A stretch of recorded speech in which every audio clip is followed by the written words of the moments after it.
And earlier, you brought up a really significant point, and you talked about kind of the middlemen in this whole process, kind of the shadow networks. And this brings me to a broader point of like, who are the winners and losers here, and what is the real impact for what is, and I use this quote unquote working, because it depends how you define what is working in the first place. And I wanted to bring up a very important character that doesn't often get a lot of attention, but he should.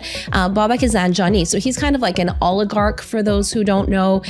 Prosecutors in Iran have claimed that he withheld $2.7 billion that belonged to Iran's Ministry of Petroleum for his role of kind of being this like intermediary between Iran's oil trade under sanctions. So talk about that, and again, the winners and the losers here.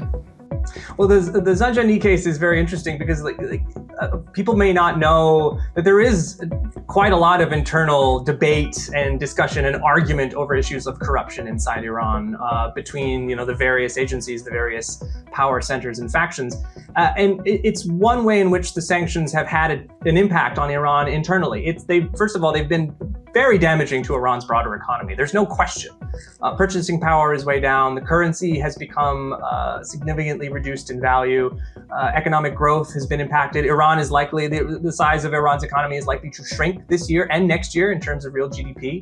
Inflation has obviously been a massive problem. The lack of foreign investment, a lot of this is downstream of sanctions. The fact that the sanctions are not going anywhere, are likely to remain in place, if not permanently, then for a very, very long time. At the same time, sanctions have produced some clear winners, and they're members of this, as you mentioned, sort of oligarchic elite class. Many of them have ties to the Islamic Revolutionary Guard Corps, which has a very, very large imprint on Iran's broader economy, including the energy industry.